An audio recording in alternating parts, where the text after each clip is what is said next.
नमस्कार, आप देख रहे हैं सत्य लाइव टीवी। इस वक्त हम प्रयागराज में हैं, प्रयागराज के कमला नगर चौराहे पर। आज प्रयागराज दौरे पर रहे समाजवादी पार्टी के नेता श्री श्यामलाल पाल जी, जो कि प्रदेश महासचिव हैं, हमारे बीच में इस समय सत्य लाइव टीवी के इस प्लेटफॉर्म पर मंच को साझा करने के लिए आपका बहुत बहुत स्वागत है। Thank you. आज 2022 में यूपी में चुनाव होने वाले हैं, तो भारतीय जनता पार्टी को कैसे आप रोकेंगे? भारतीय जनता पार्टी को रोकने का काम हम संपूर्ण समाजवादी लोग करने जा रहे हैं।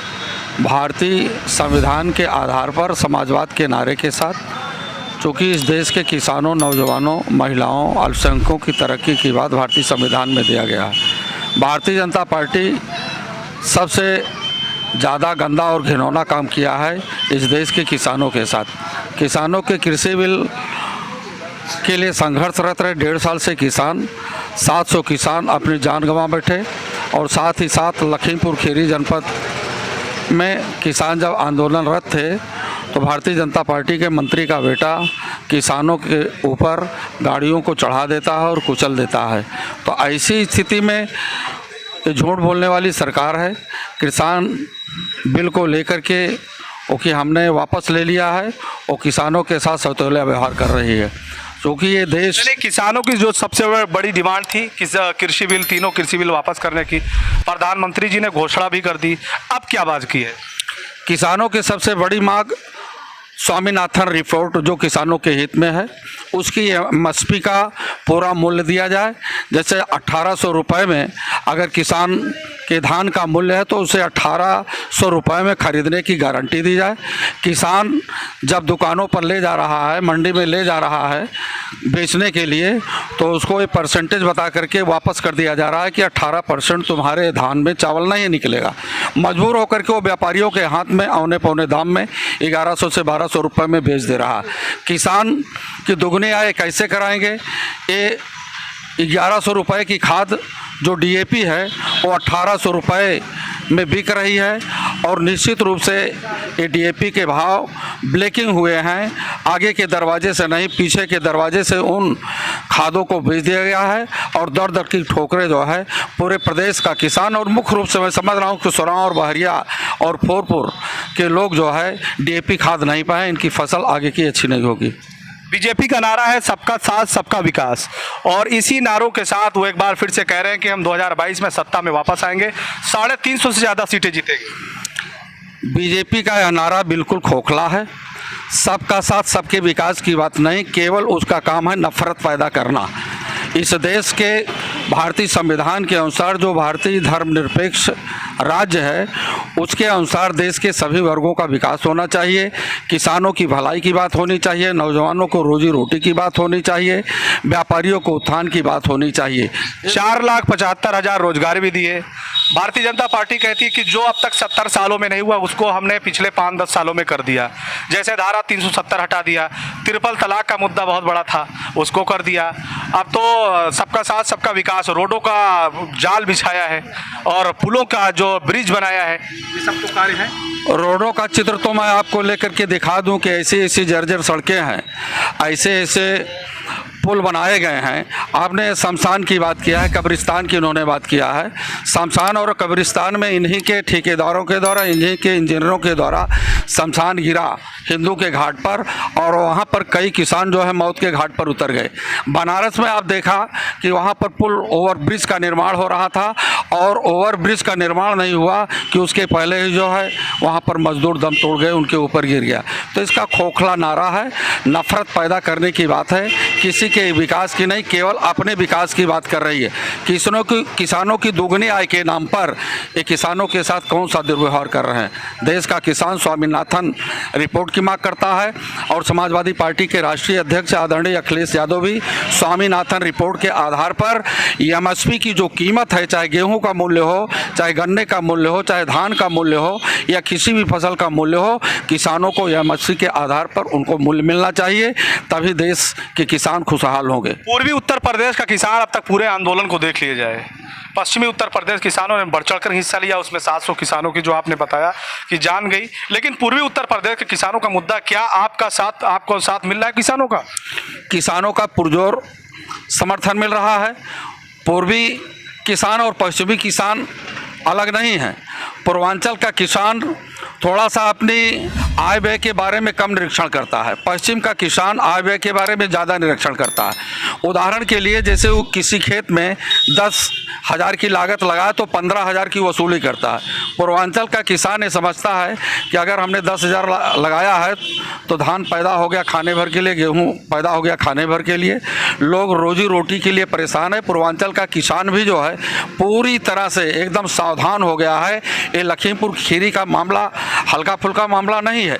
सरदार वल्लभ भाई पटेल इस देश के इकलौते नेता रहे, चौधरी चरण सिंह किसानों के नेता रहे। मुलायम सिंह यादव ने जब मुख्यमंत्री बने तो उन्होंने किसानों की बदहाली को देख करके 12 बजे रात बिजली आ जाती थी, खेत में फावड़ा लेकर के दौड़ा करता था। कहीं कुछ हो जाए ऐसी चीज़ से बचाने के लिए माननीय मुलायम सिंह यादव ने किसानों के लिए किसान दुर्घटना बीमा योजना देने का काम किया 5-5 लाख रुपए का।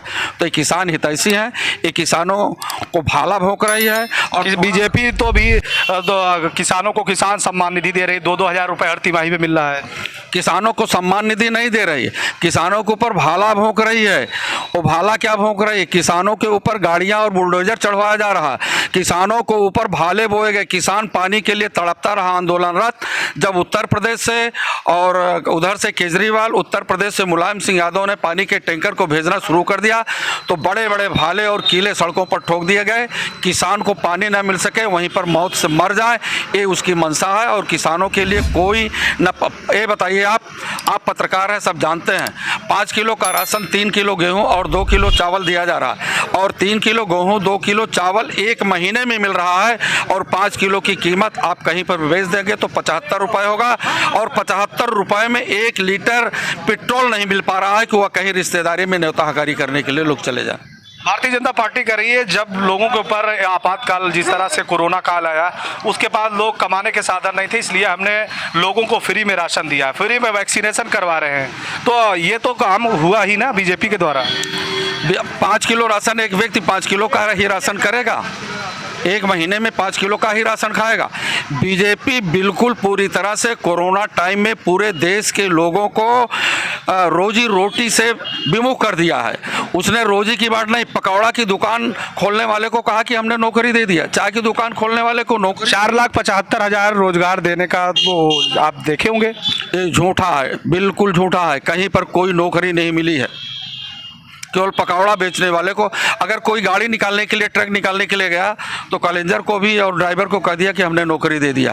उत्तर प्रदेश में आप देख नहीं रहे, जो थोड़ी बहुत लोक सेवा आयोग से नियुक्तियां हुई हैं, 39,500 शिक्षकों में 22,500 पिछड़ी जातियों की नौकरी को खा गई भारतीय जनता पार्टी। और पीसीएस के पेपर को आउट करा करके जो है, ये पीसीएस की आप बात कर रही तो यादवों के ऊपर बहुत बड़ा आरोप है कि सभी यादव भर गए थे, ये बीजेपी के लोग कहते हैं। बीजेपी के लोग कहते हैं ना नफरत पैदा करने के लिए।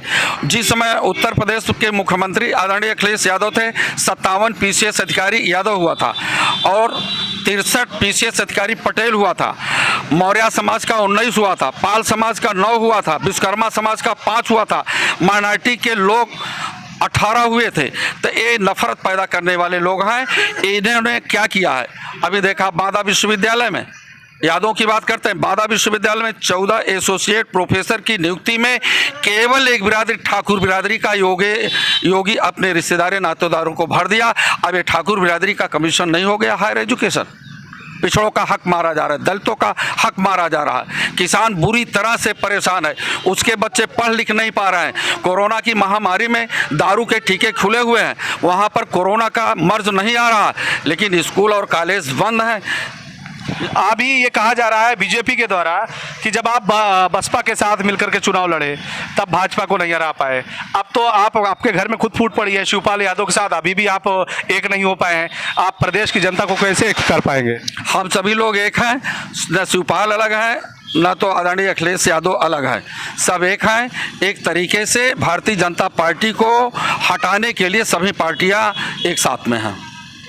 हमारे बीच में सपा के एक और नेता हैं जाहिद खान जी, जो कि पेशे से एक बिल्डर भी हैं, जो कि राजनीति में पारिवारिक लोग इनके राजनीति करते हैं और इस समय समाजवादी पार्टी के नेता हैं। आप माइनॉरिटी को कैसे एकजुट कर पाएंगे? इस समय ये कहा जा रहा है कि मुस्लिम वोटों का बिखराव होने का बहुत बड़ा खतरा है। असदुद्दीन ओवैसी की एंट्री यूपी में हो चुकी है।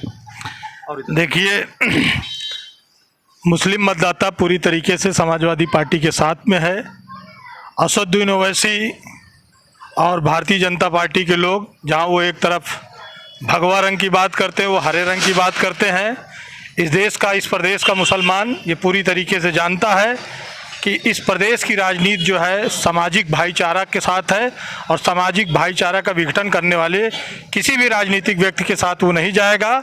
और पूरी तरीके से उत्तर प्रदेश का मुसलमान, उत्तर प्रदेश की माइनॉरिटी और अक़लियत के लोग समाजवादी पार्टी के साथ मुस्तैदी के साथ खड़े हैं और 2022 में माननीय अखिलेश यादव जी को पुनः उत्तर प्रदेश का मुख्यमंत्री बनाएंगे। बीजेपी आरोप है कि जो यादव जी जो है, मुलायम सिंह यादव हो, अखिलेश यादव हो, ये टोपी पहनकर मुसलमानों के बीच में बैठ करके मुसलमानों का वोट लेते रहे, लेकिन सच में मुसलमानों का लिए इन्होंने कुछ नहीं किया।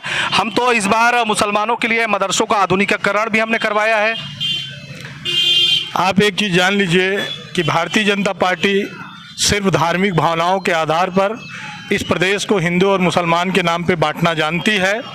जहाँ तक माननीय मुलायम सिंह अखिलेश यादव जी का बात है, तो आप पूरे प्रदेश में समाजवादी पार्टी द्वारा जितने भी टिकट दिए गए हैं, उनके जितने भी विधायक आए हैं, शायद असदुद्दीन ओवैसी जी जितनी सीटों पर लड़ने की बात कर रहे हैं, उतनी सीटों पर समाजवादी पार्टी से पहले से ही विधायक चुन करके आते हैं और मंत्री रहते हैं समाजवादी पार्टी में। और रही चाहे वो मुसलमानों के बच्चियों को, उनको एजुकेशन में लड़कियों को जो है विद्याधन देने की बात रही हो, चाहे साइकिल देने की बात रही हो, चाहे उर्दू टीचर की। सवाल ये है कि आपने दिया है, आपने एहसान लादा है, लेकिन मुसलमानों को आप सही हक नहीं दिया है। आपने पिछले चुनाव में, जब पिछली बार आपकी सरकार बनी थी, 18% रिजर्वेशन देने का वादा किया था। कॉन्स्टिट्यूशन में कहा गया कि जातिगत आरक्षण की व्यवस्था नहीं है। आपने इस तरह की बेतुका बयानबाजी क्यों की? 18% रिजर्वेशन देने का जो माइनॉरिटी रिजर्वेशन है उसका जिक्र है, लेकिन जातिगत आरक्षण की व्यवस्था नहीं है संविधान में। सपा ने पिछली बार 18% मुस्लिम रिजर्वेशन देने का वादा कैसे किया और अब तक पूरा नहीं किया? मुसलमानों को 30,000 20,000 की क्या आवश्यकता है? रिजर्वेशन क्यों नहीं मिला? देखिए, पहली बात तो इस संविधान में धर्म के आधार पर किसी भी रिजर्वेशन की व्यवस्था नहीं है। ऑलरेडी जितने भी पिछड़े वर्ग के मुसलमान हैं वो संविधान के उस दायरे में आते हैं जहां पे पिछड़े वर्गों के लिए आरक्षण की व्यवस्था की गई है। जहां तक माननीय राष्ट्रीय अध्यक्ष जी का बात है, तो आपने अपने टिकट में लेकर के और तमाम चीज़ों में 18% मुसलमानों को इस प्रदेश में आपने उनकी भागीदारी देने का काम किया है। एक अंतिम सवाल है आपसे।